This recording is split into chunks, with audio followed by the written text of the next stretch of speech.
Yo, what is going on, guys? It is TechHub here, and today I'm going to show you guys how to make a bootable Mac USB on a Windows PC. Let's get right into it.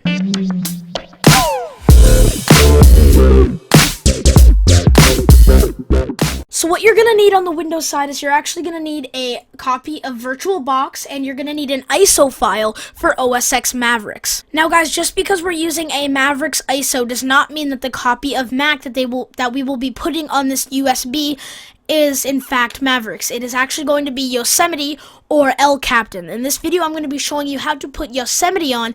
El Captain is a totally different story. So all you guys are going to need to do is open up VirtualBox, click on new, and type in Mav or Mavericks or whatever name you want. Just keep it simple because we will have to be using it in a command prompt later on. So once you have found a name, you are going to have to select the operating system that this VM will be running. So for us, we will type Mac OS X, and for version, we'll put Mac OS X 10.9 Mavericks.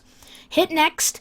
Hit next because we want to make sure that we have enough RAM while running the VM on our actual Windows machine.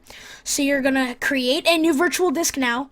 Next, and you're going to want to adjust this to about 100. Go to Settings, go to System, and uncheck Enable EFI and Hardware Clock in UTC Time. Go to the Storage tab, click the blank CD, and browse the directory to the ISO file that your VirtualBox version of Mac is actually in. Now this ISO file will be in the description if you guys don't have it, because it is a really good ISO file by Naresh and it's compatible with all PCs including AMD. Once this is done, you are going to proceed to your command prompt, open it up, and you're going to CD to your VirtualBox directory. So you're going to need to type CD space and drag your VirtualBox folder from your directories, which is most likely located under local disk, program files, and Oracle. You're going to press enter and a new text will come up allowing you to type in this command. This command will be in the description just for ease of use reasons. You're going to want to delete quote VMware quote and replace it with your VirtualBox machine, which is located on the title screen of your VirtualBox.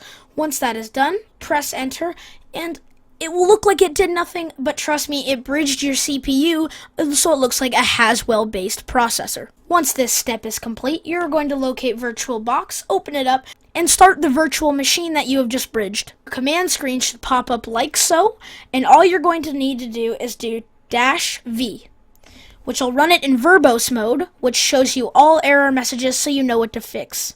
And if you see any error messages and you don't know how to fix them, the comment section is definitely a good place, where either I will respond or someone else in the comments will. Once you see the script quoting AGPM controller unknown platform and you see the Mac mouse button, it is only a matter of minutes, depending on how fast your computer is, until you boot into the Mac installer. Now from here, it's just common sense. If you do not know how to install Mac on a VirtualBox, I will have a video up on screen now in the top right corner that will show you how to. Once the Mac installation has officially completed, you will boot up to what is now Mavericks. From here, you will need to proceed to the App Store. Under Purchased, you will have to select Install OS X Yosemite. Since they took OS X Yosemite down, this is the only place that you can download it now. Or is it? Check the description because I downloaded it before and I will have a fully .app file completely of use for you guys in the description. Click there. Once OS X Yosemite is done downloading, it will pop up on your desktop. Do not proceed with installation, therefore it will mess up your VirtualBox, so you do not need that. Drag it to the center of your desktop for ease of use later. Proceed to Safari, download Unibeast and Multibeast, make sure it's Yosemite Edition, just so when you boot into Yosemite, you can have all your drivers ready. Go to Disk Utility and make sure your USB is visible. However, if you do not see your USB device from the left menu, proceed down to Control Panel, under Devices and USB, you will see a list of all USB devices connected to your computer. Select the one that you want and that you will be proceeding to install OS X Yosemite on. Highlight your USB, proceed to the Partition tab, make sure one partition is selected. Under Options, make sure GUID Partition Table is the partition. This is so Mac recognizes your Intel CPU on your PC and you may boot off Mac. Make sure you name it USB, because for some reason that's the only name that works, and Mac OS X Extended Journaled. Hit apply, and in only a matter of minutes, depending on how good your PC is, it will be done.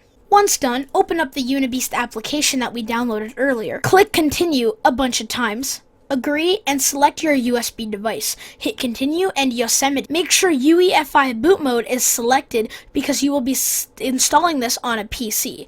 If you want legacy boot, select that, but make sure you know what you're getting yourself into. On this menu, you will select what graphics card you have. If you have an NVIDIA graphics card that is such as these listed, make sure you select that. I have an AMD graphics card, which means I will not be able to select anything here, as it is older than the 4000 series. If you have an AMD CPU, you will not be able to install Mac on your computer. I guess I should have told you this earlier, but common sense is a big factor. Select continue and make sure everything is what you want. Make sure USB, Yosemite, and UEFI or legacy boot are selected. Hit continue, and once again it will ask you for your password, and you will be one step closer to being able to install. And don't worry, it's normal. It should take about 20 minutes for this installation to succeed, and just press quit. And just like that, you now have a bootable USB that you can use on any Intel-based PC. But just to make sure that we have everything prepared, go to the EFI partition, proceed to the EFI directory, Clover, and kexts. Go to 10.10 and make sure these 4 kexts are here. These 4 kexts make you able to hear sound, so you can actually run the operating system. It makes it look like your computer has a SMS battery, and so you can connect to the internet, which are 4 or 3, I should say, really essential things when you're browsing on your computer. That is about it for this video. Thank you guys so much for watching. If you stayed till the end, type in new channel TechHub Hype in the comment section, and I will be sure to like the comments. So thank you guys so much for watching. If you enjoyed and it worked for you, don't forget to leave a like, and if you really enjoyed, don't forget to subscribe. And yeah, this has been TechHub, guys. Later.